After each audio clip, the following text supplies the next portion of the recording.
What if the engines of your plane failed just moments after takeoff? On January 15th, 2009, passengers aboard US Airways Flight 1549 faced this terrifying reality, leading to what is now famously known as the miracle on the Hudson. Shortly after taking off from New York's LaGuardia Airport, the plane struck a flock of geese, causing both engines to fail. With no power and no safe runway within reach, Captain Chelsea Sully Sullenberger made a daring decision. He would attempt an emergency landing on the icy waters of the Hudson River. In just 208 seconds, Sully and First Officer Jeffrey Skiles guided the powerless Airbus A320 to a water landing, defying the odds.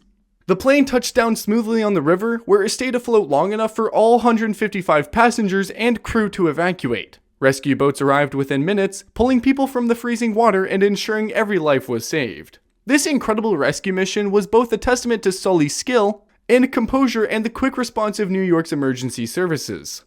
While it could have been a devastating tragedy, the miracle on the Hudson became a story of survival, teamwork, and hope. It remains a powerful reminder of what can be achieved when calm leadership meets extraordinary circumstances.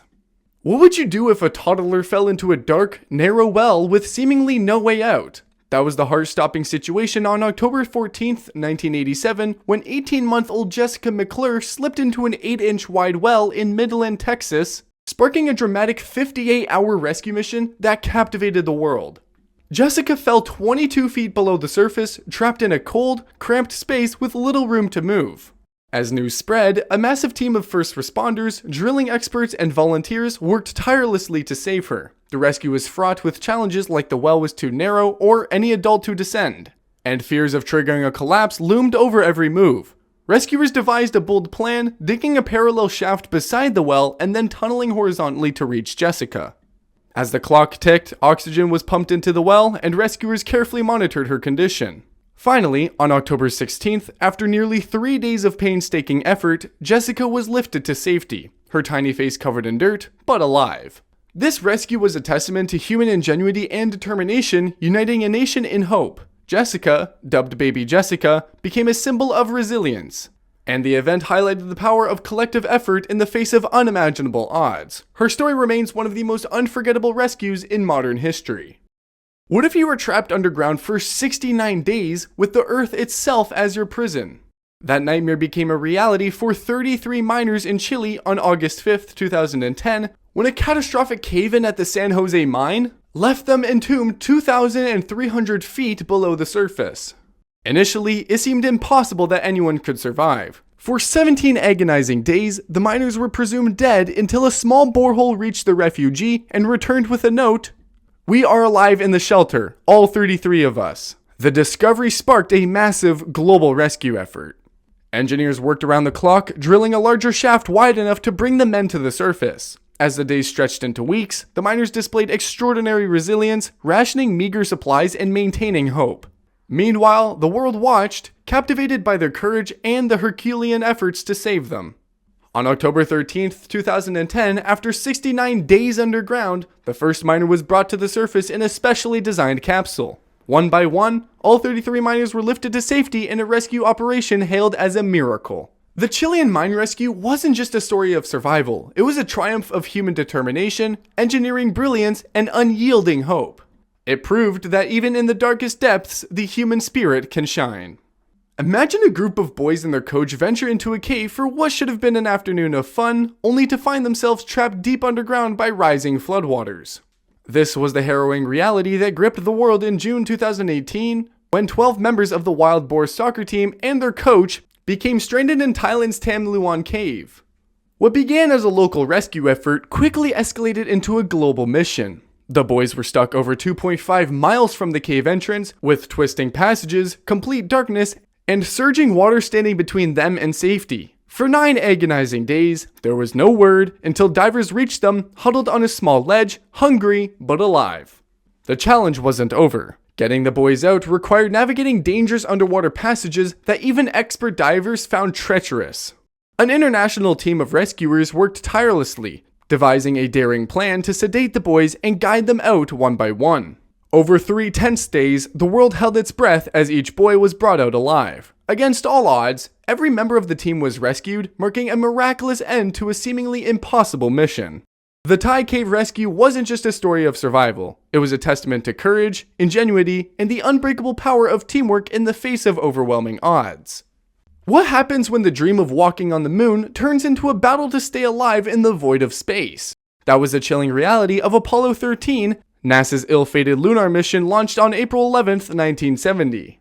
Just 2 days into the journey, an oxygen tank exploded, crippling the spacecraft and stranding 3 astronauts, Jim Lovell, Jack Swigert, and Fred Hayes, 200,000 miles from Earth. The explosion left the crew with limited power, dangerously low oxygen levels, and rising carbon dioxide. Their mission to the moon was instantly abandoned, replaced with one goal. That was survival. Back on Earth, NASA's engineers faced the impossible. They had to guide the astronauts through improvised solutions, like using duct tape and cardboard to create a carbon dioxide filter. Meanwhile, the crew endured freezing temperatures and worked with precision to conserve energy and stay alive. A daring plan was crafted: slingshot the spacecraft around the moon to gain momentum for a return to Earth. For 4 nerve-wracking days, the world held its breath as the crew navigated one obstacle after another. On April 17, 1970, Apollo 13 safely splashed down in the Pacific Ocean, against all odds. The mission wasn't a moon landing, but it became a powerful story of resilience, ingenuity, and the extraordinary human spirit in the face of near-certain disaster. What if a hijacked plane, 248 hostages, and a ticking clock put an entire nation to the test? That was the high-stakes reality of Operation Entebbe, one of the history's most daring rescue missions, carried out on July 4, 1976. When Air France Flight 139 was hijacked by pro-Palestinian militants and diverted to Entebbe Airport in Uganda, the world watched in fear. The hijackers, supported by Ugandan dictator Idi Amin, demanded the release of 40 prisoners in Israel and 13 others abroad, threatening to execute hostages if their demands weren't met. For a week, the hostages endured unimaginable terror, while Israeli officials worked tirelessly to devise a rescue plan. And you know what happened? A mission so bold it seemed impossible. Under the cover of darkness, Israeli commandos flew 2,500 miles to Uganda in a lightning-fast operation. Within 90 minutes, they stormed the airport, neutralized the hijackers, and freed 102 hostages.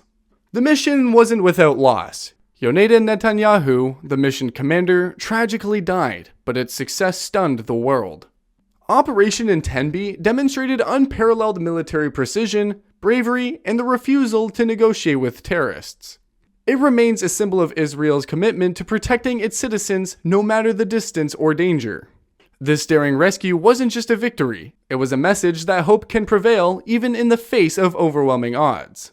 What if one of history's most infamous dictators vanished, only to be freed in one of the boldest raids ever? That's exactly what happened on September 12, 1943, when Nazi commandos rescued Italian dictator Benito Mussolini in the daring Gran Sasso raid.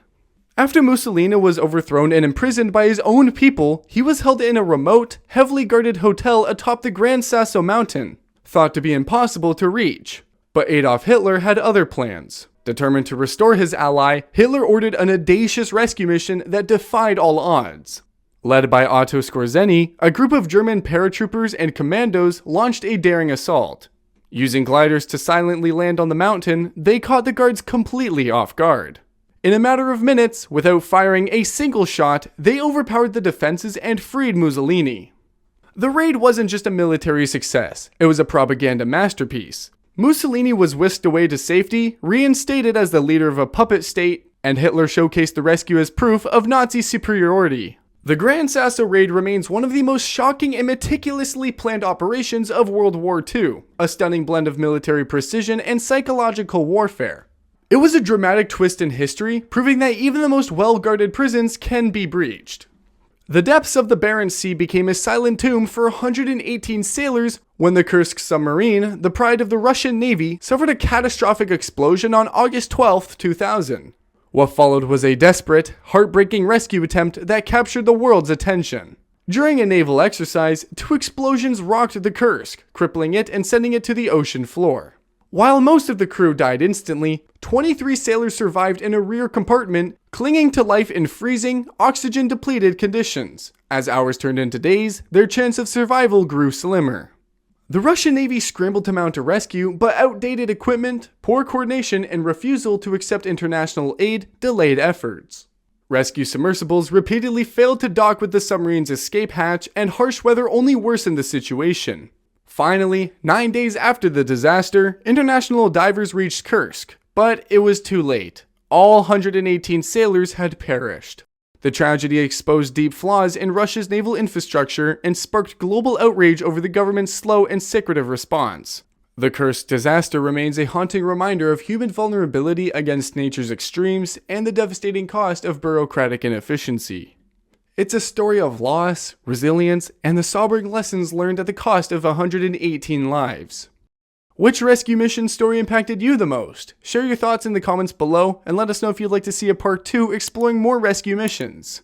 Join us next time as we delve deeper into the stories of heroism and teamwork, because every rescue mission has a lesson worth learning.